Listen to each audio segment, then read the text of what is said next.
One-on-One with Regional One Health is your inside look at how we're building healthier tomorrows for our patients and our community. Join us for expert insight that empowers you to achieve a lifetime of better health. Today, we're talking with Dr. Ashley Hendricks, breast surgical oncologist at Regional One Health Cancer Care. We'll talk about surgical options and what patients can expect in terms of preparation, the procedure itself, and recovery. Welcome, Dr. Hendricks. Thanks so much for having me today. Well, start us off where you start off with a patient. When someone comes to you with a breast cancer diagnosis, what can they expect during that first appointment?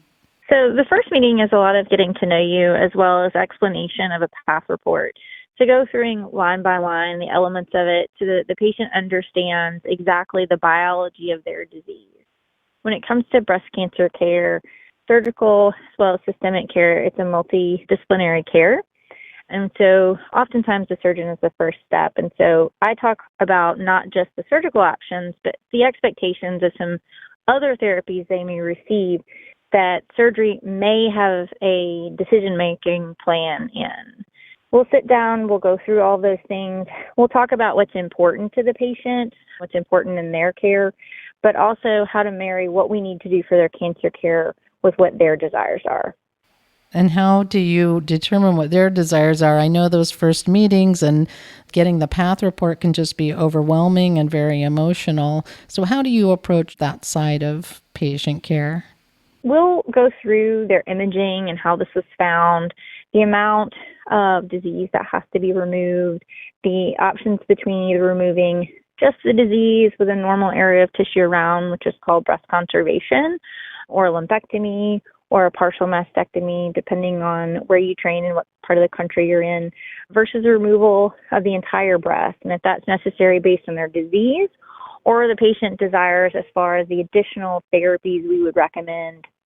So how do you determine what is best for each patient? I hear you're listening to the patient too, but some cancers probably are more aggressive than others. That must change what you might recommend.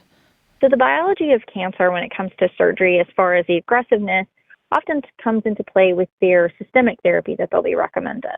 When it comes to surgical decisions, it depends on how much disease, so how much cancer is within their breast, as well as what's their genetic risk. And so taking a really detailed family history, and for those patients that need genetic testing, their genetic predisposition may determine their cancer care.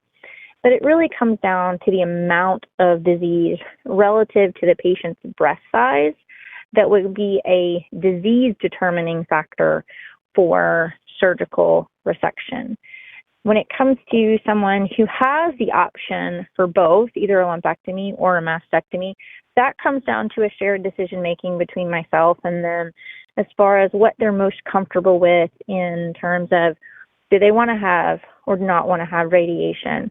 How comfortable do they feel getting mammograms following up long term? Some women choose mastectomy because the adjuvant care for radiation or follow-up is not something that they emotionally or physically want to undergo in the future.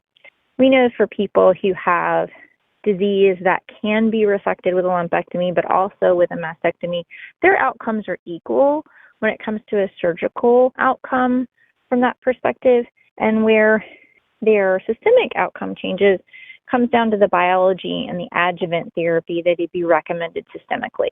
So what can a patient expect then in terms of preparing for one of these procedures, the surgery itself, and the recovery from these different procedures?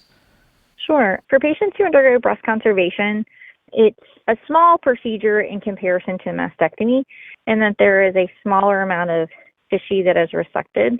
They always go home same day after that procedure unless they have some kind of anesthetic complication with nausea or overt sleepiness. They expect to be up, moving around the next day. Recovery for that takes about 2 weeks. Patients who work a job where they're going into an office, they do a lot of computer work. I'll often tell them, take the weekend, and they oftentimes go back to work the next week. Patients who have a more active job or more active lifestyle, as far as activities outside of work, I'll tell them that really no vigorous activity for about 2 weeks to allow healing process. So that seems like a minimal recovery time. For some patients, though, it's more complicated than just one surgery. So how do you help those patients? You alluded to when we began that you also help through like radiation and other forms of treatment. How do you help those patients who need those procedures? With mastectomy, which is what I assume you mean by more aggressive surgery, more additional surgery. So when you're removing the entire breast, we use a combination of multimodal pain control with anesthetic preoperative blocks that allow patients to be more comfortable afterwards. So to be honest, their recoveries are much better than they were 3 to 5 years ago. People are up moving around the same day. They feel fairly well. A lot of patients after mastectomy will even go home the same day, depending on what time their surgery was in the day. They do have a drain associated with it, and so they're a little bit less mobile than our patients who are undergoing breast conservation. So oftentimes we'll have the drain somewhere between 1 to 2 weeks. So that keeps them out of doing activities. Most of the time, I tell patients for mastectomy with or without reconstruction, and some of that reconstruction planning and restrictions are very plastic surgeon dependent. They'll be out of vigorous activity for somewhere to 4 to 6 weeks. Then after surgery and that recovery process, they do have to undergo radiation. Patients actually can work and do normal activities during radiation.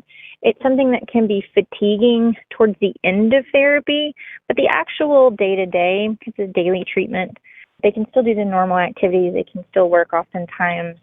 They're able to exercise and do their kind of normal activities. When you're doing a lumpectomy or mastectomy, patients who want reconstructive surgery, are there different procedures you have to do to prepare them for that further surgery rather than those who don't want reconstructive surgery? Yes. So in looking at patients and they're either going lumpectomy or mastectomy, oftentimes I'm talking about reconstruction and considering it as an option in the very first meeting. So patients who have very large breasts who may have wanted at some point to be smaller can often undergo what we call an oncoplastic reduction at the same time with their lumpectomy, or patients where there might be a size difference between the breast after resection of the cancer. An oncoplastic reduction is a really good option for them. The oncoplastic reduction surgery is very similar to a breast reduction or a mastopexy. They have the very same feel, the very same recovery process, versus reconstruction after a mastectomy, which oftentimes is a multi-step procedure, whether it be with a temporary implant and then to a permanent, or a permanent implant with some finesse fat grafting later, or soft tissue rearrangement with their own tissue, and then potentially additional procedures later for fine-tuning. It's about understanding the patient's desires, their desires to heal emotionally after their cancer from a surgical perspective, and how they themselves want to feel about themselves afterwards. The only hard and fast contraindication to reconstructive surgery is smoking and uncontrolled diabetes. So from that perspective, everything else is about what the patient desires and what's physically capable. Well, it sounds like things have advanced significantly in the last 10 or 12 years, both in imaging so that you can see the cancer earlier, possibly catch it earlier. There are more reconstructive options. There's more talk about options not to reconstruct. So just looking toward the future, just wondering, what is the future of surgical oncology treatment for breast cancer, do you think? Are you seeing advances in your field right now that you can bring to your patients? Yes, a lot of things have changed in the last 10 years. We are catching cancers at earlier and earlier stages, especially in patients who have dense breasts. The thing that feels old now, but actually is probably the newest, is something called tomosynthesis. That's a 3D mammography, and it's been proven to help to catch cancers in patients who have dense breasts at much smaller sizes than traditional mammography. Traditional mammography, which now seems like old news, was actually pretty new still in the last couple of decades, which is digital mammography from analog mammography. And so digital is better than analog, and tomosynthesis is better than digital. And so we're seeing things at smaller stages. At smaller stages, it allows you to do less surgery, and patients are able to do smaller procedures and have great outcomes. Really, the systemic adjuvant therapy field is massively increasing at a rate that is very exciting from my perspective. I hope that It doesn't put me out of a job, but to be quite frank, if it does put me out of a job, I'm okay with that too. But women are living longer and longer, and it really comes down, I would love to say it's all about surgery, but really, to be honest, it has a lot to do with their systemic options and their systemic therapy and how well patients respond to that. Where my field may advance is really figuring out the patient and intervening for the patients where systemic therapy isn't going to work. And that's really exciting to be able to realize that there's going to be a specific patient population that really is just a surgical patient population versus those are really just going to be a systemic therapy option. So really more individualized options for treatment as we know more and more and as technology advances.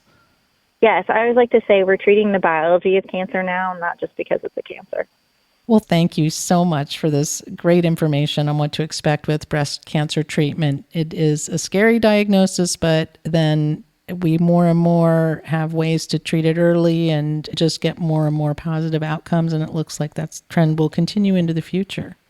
Thank you so much for having me today. I appreciate getting to talk about the thing that I do all day, things that are exciting and things that I can really intervene on patient care with. Thank you. It's great to know doctors like you are out there for people dealing with this diagnosis. You can learn more about Regional One Health Cancer Care by visiting www.regionalonehealth.com/cancer care. For an appointment, call 901-515-9595. Thanks for making One-on-One with Regional One Health part of your journey to better health. Join us next time as we cover another topic to keep you on the path to a healthier tomorrow. Until then, be well.